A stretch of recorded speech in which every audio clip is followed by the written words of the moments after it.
to the 2023 Seed and Scion Exchange. Thank you. My name's Lauren Robinson. I'll be your MC today. This is our, I think, 5th annual Seed Exchange in Mountain Ranch. Last year we had it at 13 Sisters Farm, but the previous years we've had at the Mountain Ranch Youth Alliance and Resource Center. We want to thank the Youth Alliance for hosting this event and all of the community members who have made it their mission to make a seed exchange happen in this community. So, thank you. The seed exchange is different for everyone. Of like, what is the seed exchange? Why are we gathering here together? All I can say from what I've gathered throughout the years of this beautiful event is it's an event for community to come together and to share seeds, to share knowledge, to share stories, and to support each other in growing our own food in this community, to keep the lineage of our seeds alive. The seeds are our ancestors, and we need to keep these seeds going, and if we don't keep regrowing these seeds, then we're not going to have the nutrition, the food to nourish ourselves. So, and this is not only a seed exchange this year, we also do have Scion, rootstock, cuttings, so you can graft and grow fruit trees, and I'm like, what's a Scion? I had no idea until today, so I don't have all the knowledge of and the mumbo jumbo, and so that's why I'm counting on you to share your knowledge with me. So thank you all for being here. This is a great turnout in the rain, and we have a lot of things going on today. We have our soup bar that the Youth Alliance is putting on. So if you want to feel some warm nourishment, there's soup, bread, and a sweet treat for $10. So go ahead and see all of the soups that were made by volunteers. We have some really beautiful booths today, and I want to just share just a little snippet about each one. Over here we have Kelly, and let's see, where's Kelly? Yeah, Kelly, what do you have going on at your booth? Kids activity with seed bombs and duck eggs. Kids activity with seed bombs, and she has some duck eggs, and she's just a really cool person. And so go over there for some creative fun. We have Tree Star over here with some seed mandalas, and there's working with textures and colors of seeds and seed identification. She also has some face painting that I'm sure after some of that we can go and get our face painted. Let's see, over here in the corner we have Fala, and he's the worm man. If you want to get wiggly and learn about vermiculture and worm compost, please go over there. He has some worms to share with people, but he told me that the worms are not for eating. So if you want to get wiggly, go over to Fala's booth over there. And then over here in the corner we have Jane Childress with some lovely plant starts. She's been working hard to make sure she has some beautiful starts for us this year. I mean, everything from onions to greens to collards to herbs. So go ahead and check her out. In the back here we have Endless Earth Eco Village with Samantha. Samantha worked hard to get some Scion here for us today, and she also is a wonderful weaver of baskets, basketry, and pine needles, willow, and there's also a lot of really cool things happening at Endless Earth Eco Village. So if you want to know more about the Eco Village, go over there and see her. 13 Sisters Farm has some, 13 Sisters has some beautiful seeds to share with the community.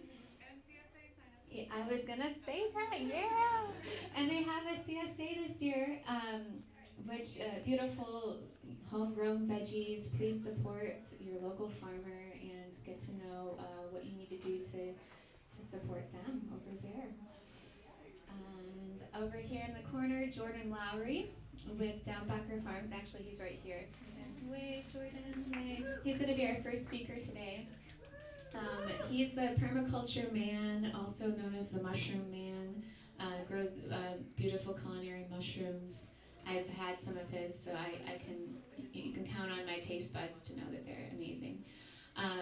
But Jordan, he's just a really cool guy. I really enjoy his sense of humor, and yeah. What else would I want to say about Jordan? You'll get to know more about him in a little bit.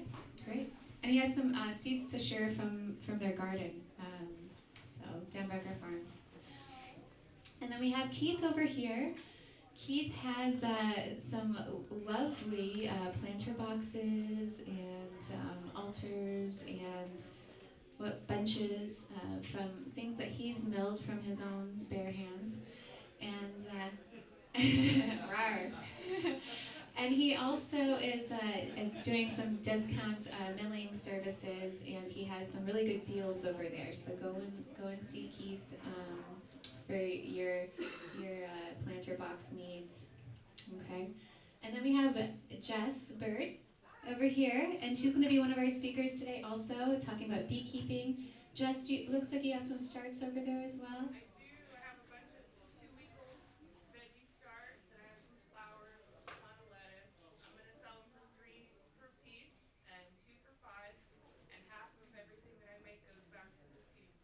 Wow. Thank you so much. Thanks, Jess. All right. So we look forward to talking with Jess. And we also have one more speaker today, Daniel D'Agostini, who's going to be sharing. Oh, he's a popular one. All right. About biodynamics. He has a biodynamic farm in Amador County, and so we're looking forward to hearing with him. And just a little bit about the seed exchange today. We have a ton of seeds inside. We have a lot of them that are okay, how do I explain this? That we have two sections, right? We have one for like the open pollinated, non-hybridized seeds that we know haven't cross-pollinated. And then we also have a table of seeds people have brought from their garden that they're not quite sure. They're kind of like, go ahead and just try it seeds and have fun and see what happens. And so we have some seed helpers in there, people with name tags. If you have any questions, go to them and get some seeds. The seeds are free inside, but if you do want to leave a donation, the donation goes towards keeping the seed exchange alive. And so it'll pay for helping with permits and printing costs and different signage and possibly helping with cultivating our seed library and seed bank. And so there's information if you want to get to know of how you can get involved with the seed bank library thing that we're wanting to start here. So, all right, that was a long-winded thank you.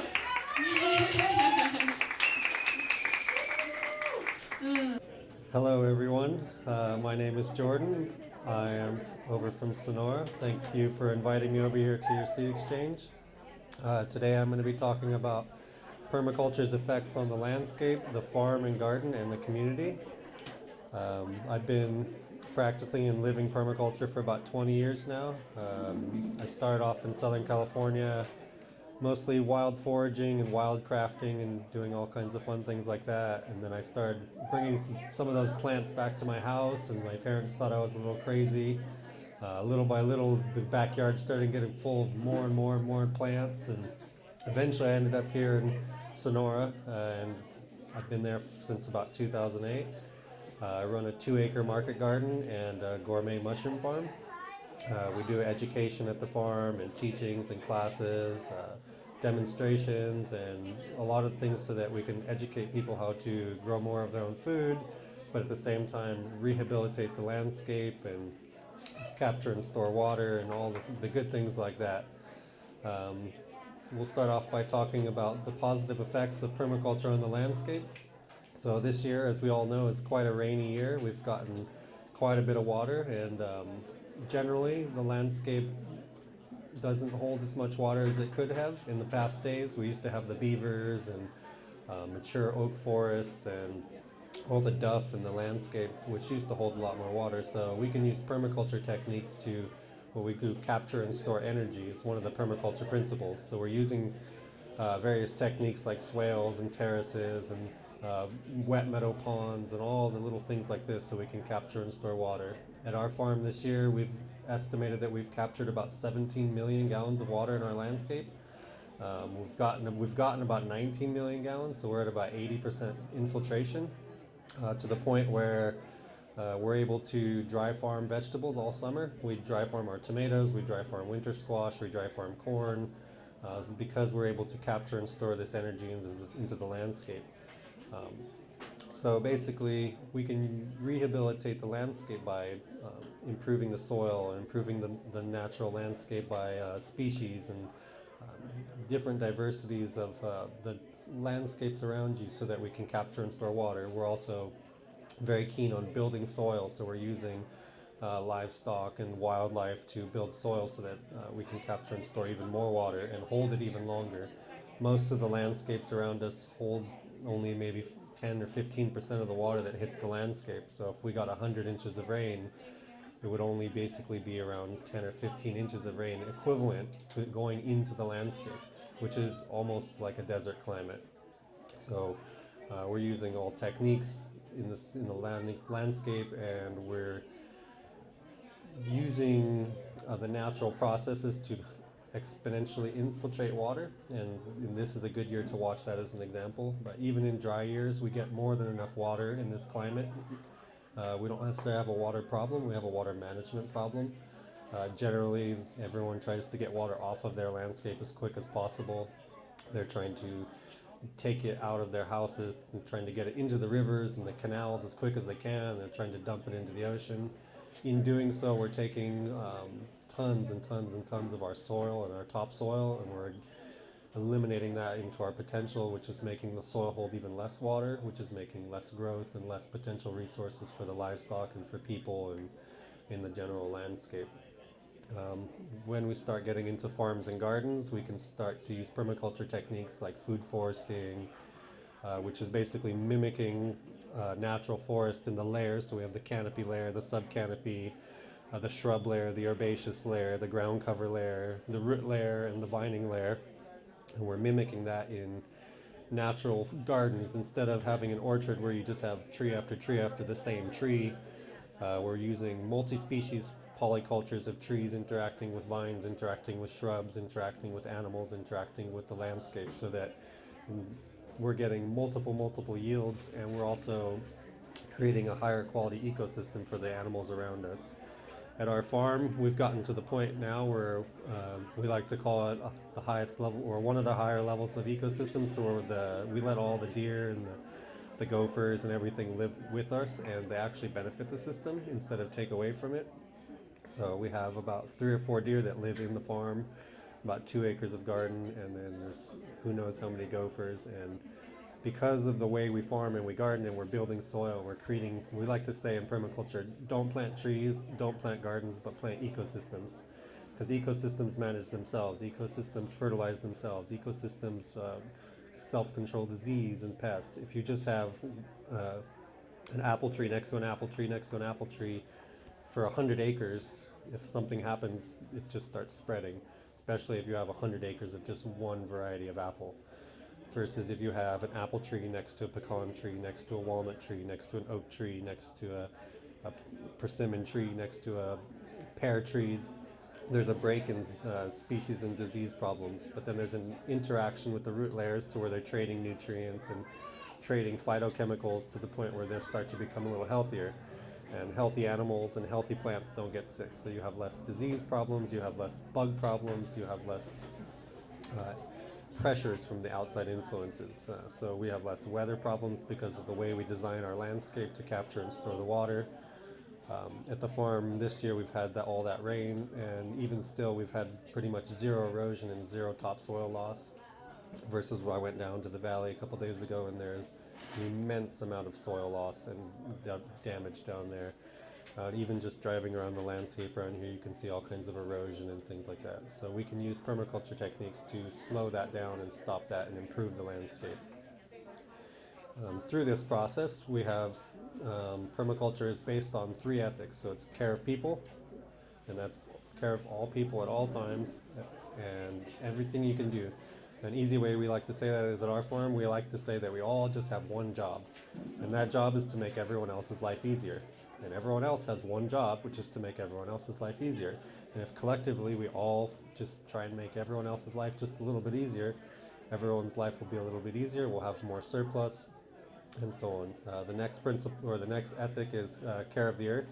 So we're caring for all the systems of the earth, all the plants, all the trees, all the water systems, all the weather systems, everything, so that we're trying to improve it. So it's in some ways like we have one job to care for each other, but we also all together have collectively one job to care for the earth, because the more damaged it is, the more diseased it is, the more barren and more destruction we upon it, we have less resources for us, and there's less resources for the natural environment, less resources for the animals, and that's a negative downward spiral of negativity. So in permaculture, we're always trying to have positive cycles. How do we improve the landscape? How do we improve the community? How do we improve the people? Today is a great example about how permaculture interacts with community. We have tons and tons of people here. We're all exchanging ideas and talks and seeds and what we're doing in our gardens, and that's exponentially going out into the community, and then you're starting to talk to other people, and then other people start to see what you're doing, and then they're like, that's pretty cool, you grow all that, and then here's some seeds. They take it to their garden, someone comes to their garden, sees the seed that they're growing that you can't get online from other gardeners or anything, and then they want it, and then slowly that seed starts to spread. And like she said, they're our ancestors basically, and our friends. We like to say all plants are basically like friends. Some of them you need to get to know a little bit more before you start to recognize them.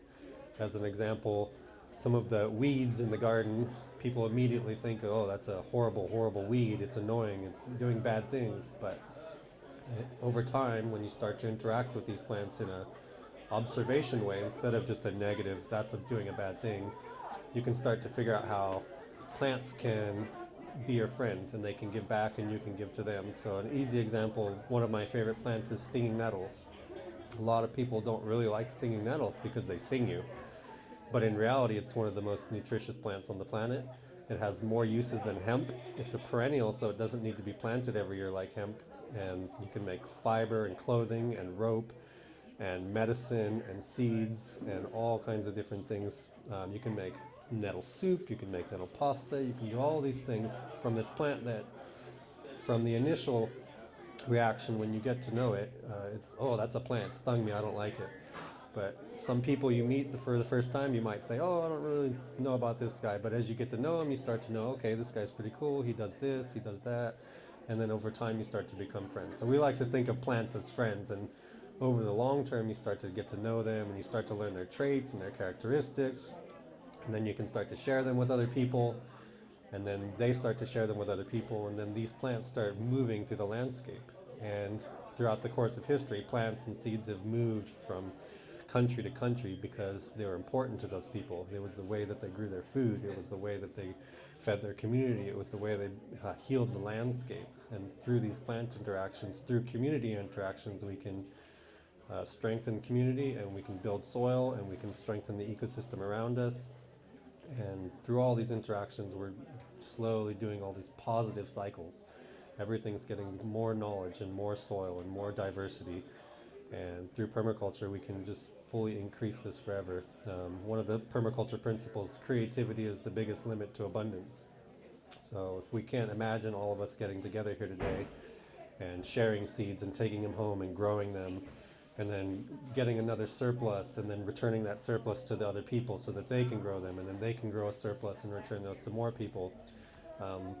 As an example, at our farm, I created a variety of tomato, and I used to be the only person that grew this tomato, and now there's hundreds of people in dozens of countries all over the world that grow this tomato because it slowly started spreading, and how it got created and what it was doing and what it tasted like and how you can grow it with less irrigation and so on and so on. So now this tomato is all over the world now, and it started just my little farm growing for me and just having fun. And now it's built a community. I have seeds that I've collected and have from all over the world. We have a bunch of heirloom beans from Spain and Portugal, and we have heirloom seeds from the Cherokee Indians and all kinds of things like that. I have an heirloom wheat from Italy from the 1700s, and it grows about this tall, so you get all the straw to go with it, which you can use to grow mushrooms, you can use for animal bedding, you can use it to make cob buildings. So these plants are becoming multifunctional in our community and ourselves, so there's more interactions and more positivity, so that way everything can grow more abundant, and in the long term we can all just live more abundant and healthy and resourceful lives. And permaculture is a design system which helps us achieve all these things. And that's pretty much what I got for you today.